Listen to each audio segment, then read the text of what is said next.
Hello everyone, welcome back to my channel. इस video में हम पढ़ने वाले हैं इंडियन इकोनॉमिक डेवलपमेंट का चैप्टर नंबर 4 पॉवर्टी। ठीक है, पार्ट नंबर सेकंड है ये हमारा, जिसमें पहला टॉपिक है काउजेज ऑफ पॉवर्टी। ओके, इससे पहले जो भी हमने पढ़ा हुआ है लिंक डिस्क्रिप्शन बॉक्स में गिवन होगा प्लेलिस्ट का, और अगर नहीं भी होगा तो आप जाकर के डायरेक्टली प्लेलिस्ट चेक कर सकते हो।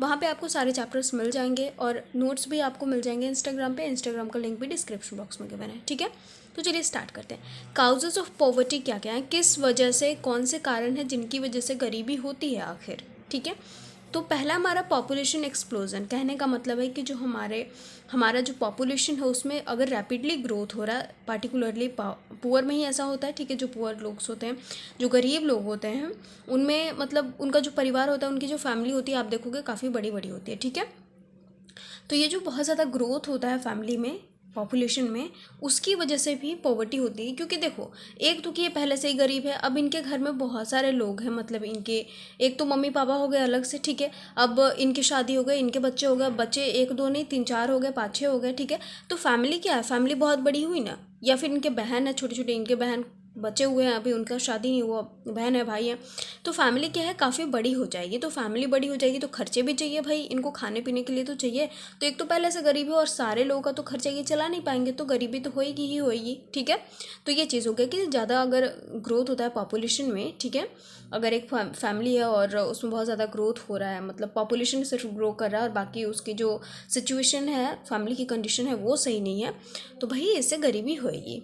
Okay, high level of unemployment. ठीक है, रोजगार नहीं मिलना, और अगर रोजगार मिल भी रहा है, एक तो कि अनएम्प्लॉयमेंट तो है हमारी कंट्री में, अनएम्प्लॉयमेंट तो है, और उसके अलावा अगर एम्प्लॉयमेंट मिल भी रहा है तो जो उसके मतलब जो भी एम्प्लॉयमेंट मिला, जो भी काम मिला हमें, अगर उसके जो पैसे हैं, मतलब बदले में जो हमें पैसे मिल रहे हैं काम करने के, जो हमें वेजेस मिल रहे हैं, जो तनख्वाह मिल रही है, अगर वो कम मिल रही है तो हम अपनी जो भी हमारी जीविका है, जो भी हमें मतलब कि जैसे देखो, हम कहीं पे काम कर रहे हैं, ठीक है, और हमारी जो तनख्वाह है वो काफ़ी कम है, तो उस कम तनख्वाह से अब हमें कपड़े भी खरीदने हैं, खाने के लिए भी खरीदना है, जो घर पे लोग होंगे उनके लिए भी कुछ ले करके जाना है। ठीक है, और जितनी भी मतलब चीज़ें हैं जो हमें चाहिए, बेसिक नेसेसिटी की बात हो रही है, जो भी हमारे लिए एकदम ज़रूरी है, एसेंशियल है। ठीक है, अगर हम उसे भी कंप्लीट नहीं कर पा रहे अपने तनख्वाह से, तो मतलब क्या है, मतलब कि गरीबी में हम चले जाएंगे। ठीक है, मतलब हम गरीब हैं, सिंपल सी बात है। और वही गरीबी का कारण है कि हमारे पास एम्प्लॉयमेंट तो है, लेकिन वो एम्प्लॉयमेंट हमारी ज़रूरतों को पूरा नहीं कर पा रहा है।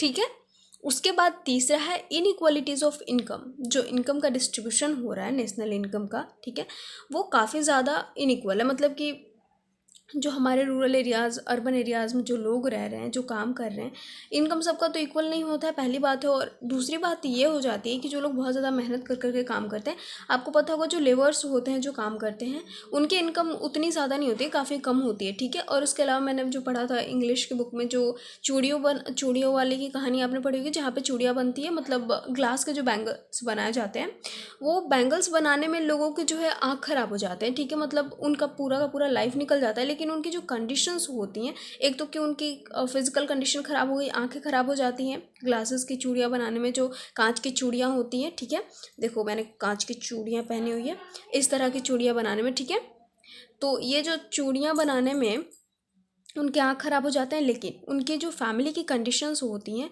वो एकदम ख़राब रहती है। क्यों ख़राब रहती है, क्योंकि वो मेहनत तो बहुत ज़्यादा करते हैं इसमें, लेकिन उससे जो उन्हें वेजेस मिलते हैं, जो तनख्वाह मिलती है, वो काफ़ी कम मिलती है, उनका जो इनकम होता है वो काफ़ी कम मिलता है। ठीक है, तो ये चीज़ हो गई। उसके अलावा हमारे पास क्या है, हाई हाई लिटरेसी रेट। ठीक है, lower education result in lower income as there is a positive correlation between the two. ठीक है, अब देखो एजुकेशन की बात हो रही है, इलिटरेसी की बात हो रही है। अगर हमारे पास एजुकेशन कम होगा, ठीक है, हम बहुत कम पढ़े लिखे होंगे, तो हमें अच्छा काम नहीं मिलेगा। ठीक है, अच्छा काम नहीं मिलेगा तो अच्छा इनकम नहीं होगा, और अच्छा इनकम नहीं होगा तो हम गरीब ही रहेंगे। ठीक है, ये चीज़ हो गई। तो इलिटरेसी की बात कर ली हमने। पॉलिटिकल फैक्टर्स अब आते हैं। बेसिकली आपको ये 5 याद रखना है कि किन किन की वजह से होता है, और फिर ये जब याद रहेंगे तो आपको अच्छे से याद आ जाएगा कि इनमें एग्जैक्टली क्या होता है। पॉलिटिकल फैक्टर्स आखिर क्यों लिखा हुआ है, क्या है पॉलिटिकल फैक्टर में। Before independence India was exploited under British rule. भाई हमने चैप्टर फर्स्ट में ही पढ़ा कि इंडिया को किस तरह से एक्सप्लॉयट किया गया था। ठीक है, ब्रिटिशर्स ने किस तरह से यहाँ की जो चीज़ें थी वो as a raw material Britain लेकर के जा रहे थे, और वहाँ वहाँ से जो भी फिनिश गुड्स है वो यहाँ ला रहे थे, ठीक है। तो उनने हमारी इंडिया को काफ़ी ज़्यादा एक्सप्लॉइट करा था इंडिपेंडेंस से पहले। लेकिन इंडिपेंडेंस के बाद भी क्या हुआ कि जो पॉलिटिकल फैक्टर्स हैं वो उनने बहुत ज़्यादा अफेक्ट करा हमारी इकोनॉमी को, ठीक है। बहुत सारे ऐसे पॉलिसीज़ बनाए जाती हैं, इकोनॉमिक पॉलिसीज़ बनाई जाती हैं जो क्या करती हैं, जो रिचर सेक्शन को प्रमोट करती है, जो अमीर लोग होते हैं उनको ही प्रमोट करती है, और जो गरीब होते हैं वो बेचारे गरीब के गरीब रह जाते हैं और उन्हें सफ़र करना पड़ता है इस पूरे प्रोसेस में, ठीक है। उनका कुछ नहीं होता। Methods to remove poverty. अब पॉवर्टी रिमूव करने के क्या कारण है, ठीक है। पॉलिटिकल फैक्टर्स में देखो बहुत सारी चीज़ें आती हैं, लाइक अभी देखो जो भी अनाज वगैरह मिलते हैं सबको मिलते हैं, ठीक है, मतलब होता है ऐसा। लेकिन बहुत सारी चीज़ें होती हैं, लाइक जो सबसे ज़्यादा गरीब होते हैं उनको नहीं मिल पाता। चावल, गेहूँ, ये सब दिया जाता है गवर्नमेंट की तरफ से, लेकिन जो सबसे ज़्यादा गरीब लोग हैं वो आज भी एक घर से दूसरे घर, दूसरे घर से तीसरे घर, ऐसे भीख मांगते हुए चले जाते हैं। उन्हें वो चीज़ें नहीं मिल पाती, जबकि ज़रूरत उन्हें ही होती है। जिनके पास खाने के लिए होता है वही उस चीज़ का यूज़ कर रहे हैं। लाइक गवर्नमेंट जो योजना बना रही है जिससे कि गेहूँ, चावल, दावल दे रही है, ठीक है, पुअर लोगों को देना है उसे। तो ये जो पुअर लोग हैं जिनको एग्जैक्टली देना है, जिनको खाने की ज़रूरत है, वो उनको ना मिल करके उन लोगों को मिल जा रही है जिनके पास खाने के लिए चीज़ें अवेलेबल हैं, ठीक है। तो ये क्या हो रहा है, ये मतलब पॉलिसीज़ लाई जो जा रही है, लेकिन जो अमीर लोग हैं, जो मतलब जिनके पास अवेलेबल चीज़ें हैं, उन्हीं को प्रमोट करिए, और जो गरीब हैं वो गरीब के गरीब ही रह जा रहे हैं, ठीक है। समझ में आ गया सबको। अब methods to remove poverty. Poverty remove करने के लिए क्या क्या मेथड्स लाए गए, तो acceleration of economic growth. Economic growth को बढ़ाना है, पॉपुलेशन ग्रोथ नहीं करना है, ठीक है। पॉपुलेशन को नहीं बढ़ाना है, ऐसे मतलब नंबर ऑफ ह्यूमन बींग्स और नंबर ऑफ पॉपुलेशन नहीं बढ़ाना है। यहाँ पे हमारी जो इकोनॉमिक कंडीशंस है उसमें ग्रोथ करना है। अगर हम उसमें ग्रोथ करेंगे तो शायद सारे लोगों को जो है एम्प्लॉयमेंट अपॉर्चुनिटीज़ मिल पाएंगी और चीज़ें हमारे लिए मतलब अवेलेबल होंगी, तो लोग क्या है, गरीब नहीं रहेंगे। Reducing inequalities of income. जो हमने ऊपर में इनकम की बात की कि इनइक्वालिटीज़ होता है काफ़ी ज़्यादा इनकम में, अगर उस इनइक्वालिटी को हम घटाते हैं, उसको कम करते हैं, ठीक है, और ऐड करते हैं, जो पुअर लोग काम करते हैं उनको जो इनकम होता है, ठीक है, उनके इनकम में ऐड करते हैं, उनको थोड़ा सा ज़्यादा बढ़ा कर देते हैं, तो शायद ये गरीबी हट सकती है। पॉपुलेशन कंट्रोल में रखना है, ठीक है। पॉपुलेशन यहाँ पे ग्रोथ को नहीं मतलब वो करना, बढ़ावा नहीं देना, इसको कंट्रोल करना है। मोर एम्प्लॉयमेंट अपॉर्चुनिटीज़ करनी है हर एरिया में। और अगर हम करेंगे, देखो जैसे कि जो पढ़े लिखे लोग होते हैं उनके लिए तो भाई काम है, अवेलेबल है, वो तो कर सकते हैं। लेकिन जो अनपढ़ लोग होते हैं, जो काफ़ी गरीब होते हैं, उनके लिए भी अगर एम्प्लॉयमेंट अपॉर्चुनिटीज़ क्रिएट की जाए तो शायद वो भी मतलब अपने खाने पीने की चीज़ें जो हैं उनके पास अवेलेबल हो सकती है, बेसिक जो नेसेसिटीज़ है उनकी वो कंप्लीट हो सकती है, ठीक है। लैंड रिफॉर्म्स भाई हमने पढ़ा हुआ है, चैप्टर नंबर 2 में पढ़ रहे थे हम, आपको याद होगा, मुझे तो याद नहीं है थोड़ा सा कि कौन से चैप्टर में था एग्जैक्टली। लैंड सीलिंग के बारे में आपने पढ़ा होगा, मैंने ही पढ़ा था, ठीक है। लैंड सीलिंग में क्या हो रहा था, जो गवर्नमेंट थी हमारी, वो बड़े बड़े ज़मींदार जितने भी जो डिस्ट्रीब्यूशन था हमारे लैंड का हुआ था, जिसमें कि बड़े बड़े ऐसे लैंड्स जो है वो ज़मींदारों के पास थे और ब्रिटिशर्स ने उन्हें दे दिया था, ठीक है। छोटे छोटे जो फार्मर्स होते थे वो इनमें काम करते थे, ठीक है, लेकिन उनकी जो बेसिक नीड्स है वो भी पूरी नहीं हो पाती थी, और उन्हें जो है पूरा का पूरा मतलब जो भी पैदा हुआ उसके हिसाब से सारा कुछ उन्हें दे देना पड़ता था, और इनके पास काफ़ी कम रह जाता था। तो इंडिपेंडेंस के बाद जस्ट क्या हुआ, लैंड सीलिंग हुआ, ठीक है। इसमें क्या किया गया कि जितने भी ज़मीन है वो सब गवर्नमेंट ले रही थी, मतलब एक बता दिया गया था कि हाँ एक लिमिट में, मतलब जो भी लिमिट है, ठीक है, इतने लिमिट में ही ज़मीन होना चाहिए, अगर इससे ज़्यादा है तो उसको गवर्नमेंट ले लेगी और उसको डिस्ट्रीब्यूट करेगी कहाँ पे, जो पुअर पीपल्स हैं उनको दे देगी, ठीक है। जो फार्मर्स छोटे छोटे काम कर रहे थे इसमें उनको दे देगी, ठीक है, लैंडलेस फार्मर्स को। और अब क्या होगा, जब लैंडलेस फार्मर्स को लैंड मिल जाएंगे तो वो उसमें पैदा कर सकते हैं, कोई भी चीज़ उगा सकते हैं, खाने की चीज़ें उसको बेच सकते हैं, तो उससे क्या होगा, उनकी जो बेसिक नेसेसिटीज़ होगी वो पूरी हो जाएगी, ठीक है। लेकिन आपको ये भी याद होगा कि ये जो लैंड सीलिंग वाली जो पॉलिसी थी वो सारे स्टेट्स में काम नहीं कर पाई थी, ठीक है। बहुत कम स्टेट्स थे जहाँ पे ये बहुत अच्छे से काम करी थी, ठीक है। तो ये हो गए हमारे मेथड्स रिमूव करने के पॉवर्टी, ठीक है। अब गवर्नमेंट ने भी बहुत सारे मेजर्स अटेम्प्ट किए, ये जो लैंड रिफॉर्म वाला था, जो लैंड सीलिंग वाला था, वो गवर्नमेंट ने ही तो किया था, ठीक है। तो बहुत सारे मेजर्स अटेम्प्ट किए गए हैं, ठीक है, बहुत सारे जो पॉलिसीज़ हैं वो लाई गई हैं, तो उन पॉलिसीज़ के बारे में अब हम देखेंगे। तो देखो 3 डायमेंशंस में ये अप्रोच है, गवर्नमेंट की अप्रोच जो है वो 3 डायमेंशन में जाती है। तो 3 डायमेंशन में जो सबसे पहला है उसमें फर्स्ट 5 ईयर प्लान इंक्लूडेड है, सेकंड 5 ईयर प्लान इंक्लूडेड है, ग्रीन रिवोल्यूशन वगैरह इंक्लूडेड है, ठीक है। फर्स्ट 5 ईयर प्लान में क्या किया गया था, ध्यान दिया गया था इसी चीज़ पे, फर्स्ट 5 ईयर प्लान और सेकंड 5 ईयर प्लान में, कि जो हमारी चीज़ें हैं उसको हम अच्छे से डेवलप। आपको याद होगा कि हमने ये पढ़ा था कि जितने भी क्या थे हमारे, जो भी हमारे इंडस्ट्रीज़ वगैरह लगाए जा रहे थे, उनके लिए लाइसेंस चाहिए था बड़े बड़े लोगों को लगाने के लिए, ठीक है। ज़्यादातर गवर्नमेंट क्या काम कर रही थी, जो हमारे रूरल एरिया के पीपल हैं, जो पुअर पीपल हैं, उनको उनमें जो है वो ग्रोथ लाने की कोशिश कर रही थी, ठीक है। मतलब ज़्यादा से ज़्यादा चीज़ें उनको अवेलेबल करवा रही थी, उनको एम्प्लॉयमेंट दिला रही थी, ठीक है। जितने भी चीज़ें कर रही थी वो इनके लिए कर रही थी, ठीक है, पुअर पीपल्स के लिए ज़्यादातर कर रही थी। वो तो बाद में हुआ था ऐसा। और यहाँ तक कि ग्रीन रिवॉल्यूशन भी हुआ तो उसमें भी गवर्नमेंट ने सब्सिडीज़ देना शुरू कर दिया, ताकि जो बड़े बड़े फार्मर्स हैं उनके साथ साथ छोटे छोटे फार्मर्स भी ग्रो कर पाएँ। उनके पास क्योंकि पैसे नहीं होते थे फर्टिलाइजर खरीदने के, जो नए नए सीड्स आए हैं उनको खरीदने के, तो सब्सिडीज़ देती थी, तो वो आराम से खरीद लेते थे, ठीक है। तो कहीं ना कहीं गवर्नमेंट ने स्टार्टिंग में इंडिपेंडेंस के बाद, जस्ट हमने जो इंडिपेंडेंस के बाद वाला जो चैप्टर पढ़ा है उसमें ये सारी चीज़ें क्लियर हैं कि किस तरह से गवर्नमेंट ने पुअर के लिए हेल्प करा था, जो पुअर फार्मर्स है, जो रूरल एरियाज़ के लोग हैं, उनको किस तरह से उसने हेल्प करा था। तो वो सारी चीज़ें इंक्लूडेड हैं किसमें, इन तीनों में, ठीक है। और ये हमारा पहला अप्रोच था। दूसरा अप्रोच में आता है थर्ड 5 ईयर प्लान, ठीक है, 1961 टू 66 वाला। देखो इसमें बहुत सारे प्रोग्राम्स लाए गए। देखो एक्सपेंडिंग सेल्फ एम्प्लॉयमेंट प्रोग्राम, मतलब इसमें सेल्फ एम्प्लॉयमेंट की बात होगी। और यहाँ पे वेजेस एम्प्लॉयमेंट प्रोग्राम, ठीक है, वेज एम्प्लॉयमेंट प्रोग्राम, ये 2 वेज हैं पॉवर्टी को एड्रेस करने के, ठीक है। अब इसमें जो है सेल्फ एम्प्लॉयमेंट प्रोग्राम्स में आता है हमारा एग्जाम्पल क्या है, मतलब सेल्फ एम्प्लॉयमेंट प्रोग्राम लाएगा, ठीक है। तो इसमें कोई तो प्रोग्राम होगा, नाम तो होगा ना, ठीक है। तो उसमें है प्राइम मिनिस्टर्स रोजगार योजना, और दूसरा है स्वर्ण जयंती शहरी रोजगार योजना, ठीक है, PMRY और SRY, ठीक है। 1993 में प्राइम मिनिस्टर रोजगार योजना स्टार्ट हुआ था, और 1997 में स्वर्ण जयंती शहरी रोजगार योजना स्टार्ट हुआ था, ठीक है। अब इन दोनों का एम क्या था, कोई तो मुख्य कारण होगा इनका जिसके लिए इन्हें बनाया गया, इन प्रोग्राम्स को लाया गया। तो aimed at creating self employment opportunities in urban areas, इन्हें क्या करना था, सेल्फ एम्प्लॉयमेंट क्रिएट करना था, ठीक है।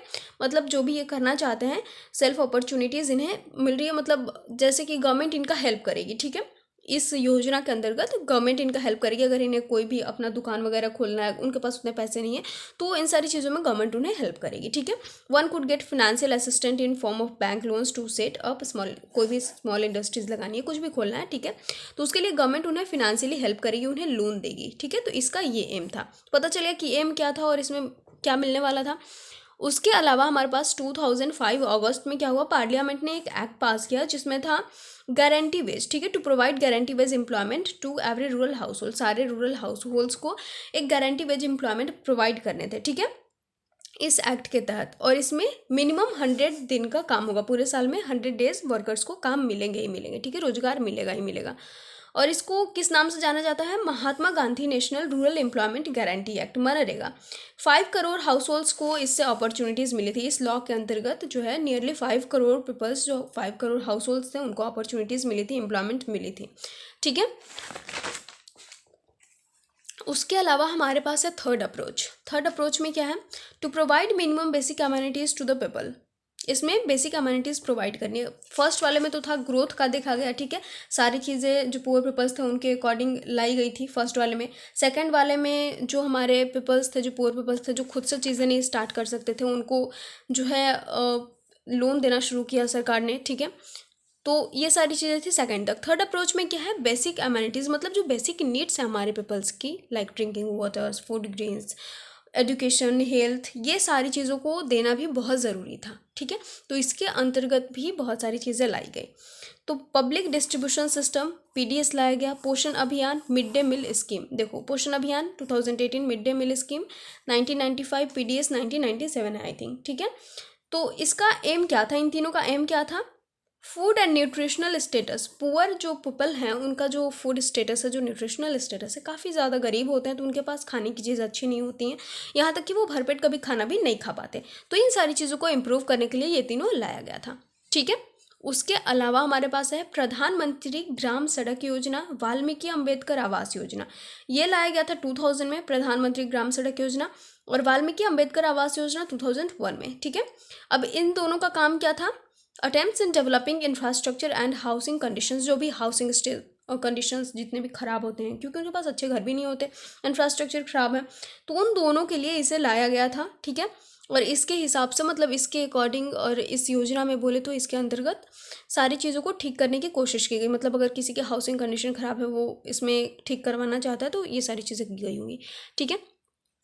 नेशनल सोशल असिस्टेंस प्रोग्राम, ये लाया गया था सेंट्रल गवर्नमेंट के द्वारा 1995 में। इसके अंतर्गत क्या था, under this programme elderly people who do not have anyone to take care of them are given pension to sustain themselves. इसे सेंट्रल गवर्नमेंट ने लाया था नेशनल सोशल असिस्टेंस प्रोग्राम को। और इसमें जो भी इलर्ली पीपल हैं, जो भी बहुत ज़्यादा बूढ़े हो गए हैं, ठीक है, उनके पास देखने के लिए कोई नहीं है उनकी देखभाल करने के लिए, तो सरकार उन्हें पेंशन देती थी ताकि वो खुद का मतलब जो भी नीड्स है वो पूरी कर सके, ठीक है, खुद को सस्टेन कर सके।